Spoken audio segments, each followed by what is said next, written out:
እስኪ ሁላችሁም አንድ ጊዜ እዚህ ጋር ያለውን ቪዲዮ ተመልከቱት። ዲጂታላይዜሽንን ተጠቅመን መራጮችን ምዝገባ የምናካሄድበት ነው። ይሄ እንግዲህ የምርጫን ቴክኖሎጂ በጣም ትንሽ በሆነች ልክ ለመጀመር የተነሳንበት ነው። ሰባተኛው ሀገራዊ ምርጫ የመራጮች ምዝገባ ከየካቲት 28 እስከ መጋቢት 28 እየተካሄደ የሚገኝ ሲሆን ተመዝገቡ ተብለናል። ነገር ግን ምዝገባው እንዴት እንደሆነ አላወቅንም የሚል ጥያቄን ጠይቃችሁኛል።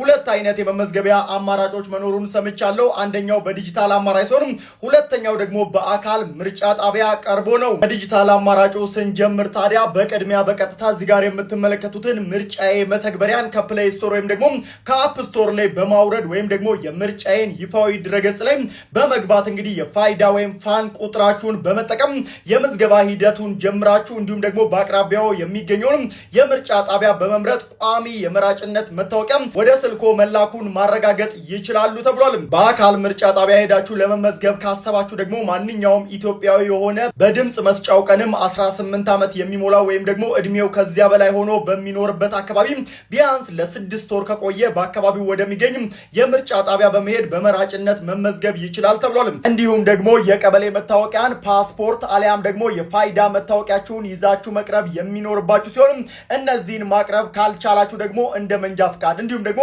ፎቶግራፋቸውን ያከታተና ማንኛውንም ማንነታችሁን የሚገልጽ ሰነድ ይዞ በመሄድ ከዚህ ባለፈም በምርጫ አስፈጻሚዎች ማረጋገጫና በባህላዊና ልማዳዊ ዘዴዎች ተመዝጋቢውን መለየት የሚቻልባቸው ሁኔታዎች ስለሚኖሩ እነዚህን ይዞ በመሄድ መመዝገብ ትችላላችሁ ተብሏል። ከተመዘገቡ በኋላም ታዲያ የምርጫ ካርዱን ከመዝጋቢው አካል በመቀበልም አስተማማኝ ቦታ ማስቀመጥ ይጠበቅባቸዋል ተብሏል። በሁለቱ አማራጮችም ምዝገባን ማከናወን እንደምትችሉ ሰምቻለሁ።